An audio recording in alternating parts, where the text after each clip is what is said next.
नमस्कार. आज आपण आलेलो आहे शिरवळ येथे नायगाव या ठिकाणी. जिथे नायगाव म्हणजे सावित्रीबाई फुले यांचं जन्मस्थळ. तर तिथे त्यांच्या जन्मस्थळाच्या ठिकाणी तिथे त्यांचं शिल्प साधण्यात आलेलं आहे. तिथं खूप सारी माहिती तुम्हाला दाखवतो.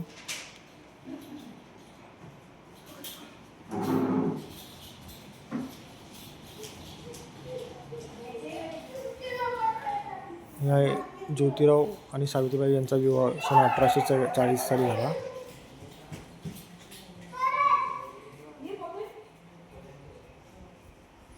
या ठिकाणी आहे महात्मा फुले सावित्रीबाईंना शिकवताना, जी की स्त्री शिक्षणासाठी खूप महत्त्वपूर्ण भूमिका आहे.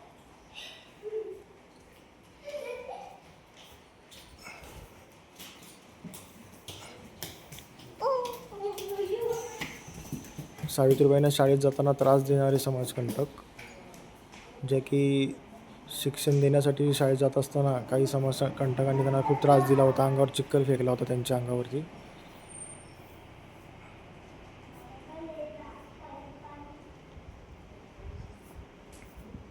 पहिल्या मुलींच्या शाळेत शिकवताना सन 1848 साली.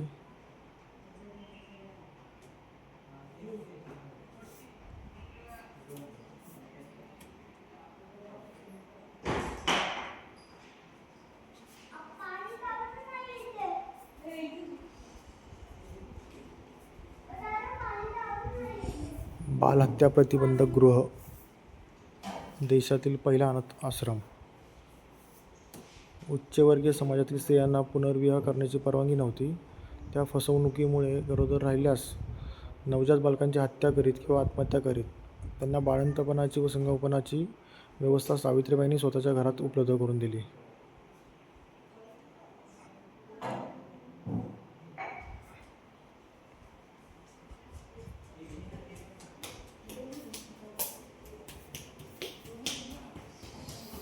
व्हिक्टोरिया बालाश्रम.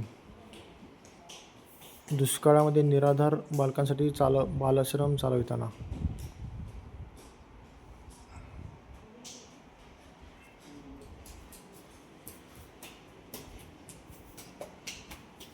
अस्पृश्यांसाठी घरातील पाण्याची विहीर खुली करताना.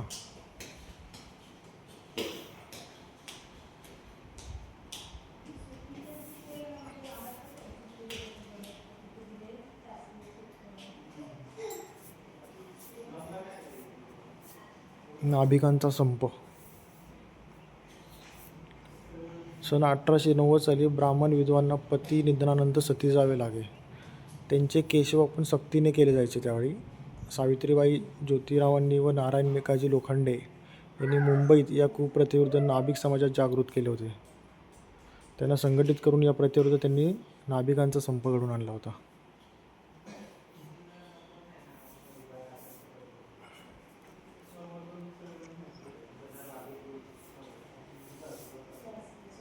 हे बघू शकता आपण. महात्म्याची अखेर अंत्ययात्रेचे नेतृत्व केले होते सावित्रीबाईंनी सन 1890मध्ये. 1890मध्ये 28 नोव्हेंबर रोजी ज्योतिरावांचे निधन झाले. सावित्रीबाईंनी अंत्ययात्रेत स्वतः टिटवे धरले. टिटवे म्हणजे हे मडकं धरतात त्याप्रमाणे, आणि पार्थिवीला अग्नी दिला होता. भारतीय इतिहासात एका स्त्रीने चितेला अग्नी देण्याची प्रथम घटना होती. क्रांतिकारच होती ती. सत्यशोधक समाज अधिवेशन, सासवड, 1893.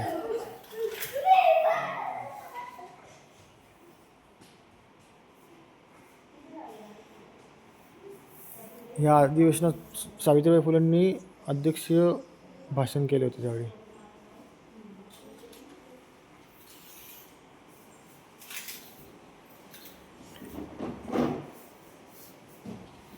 हे सन 1897मध्ये पुण्यात जेव्हा प्लेगची साथ आली होती, तेव्हा हजार लोक साथीने मरत होते. सावित्रीबाईंनी डॉक्टर यशवंतला, त्यांच्या मुलाला हडपसरला दवाखाना सुरू करायला लावला होता. बघू शकता यांना ते घेऊन जाताना. त्या स्वतः रुग्णांना दवाखान्यात आणून त्यांच्यावर उपचार करीत असत. मुंडव्याच्या पांडुरंग बाबाजी गायकवाड या अस्पृश्य मुलाला पाठीवरून दवाखान्यात नेऊन सावित्रीबाईंनी त्यांना वाचवले होते.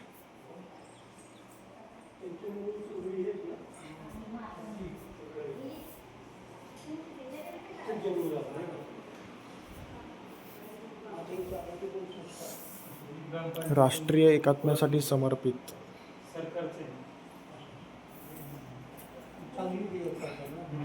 1893 साली मुंबईमध्ये फार मोठी जातीय दंगल झाली. असंख्य हिंदू मुस्लिम मारले गेले. शांतता व राष्ट्रीय एकात्मता प्रस्थापित करण्यासाठी सावित्रीबाई व नारायण मेघाजी लोखंडे यांनी जीव धोक्यात घालून काम केले होते.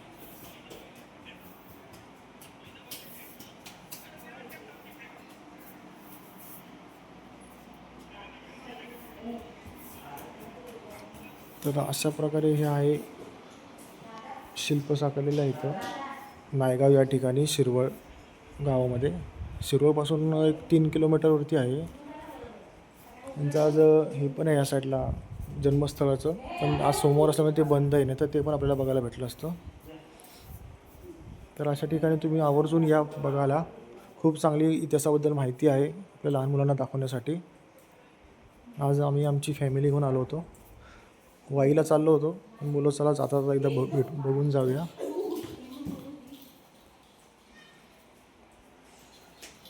लहान मुलांवरती काही संस्कार चांगले द्यायचे असेल तर इथे येणं गरजेचं आहे. खूप लोकांना माहिती कळू शकते.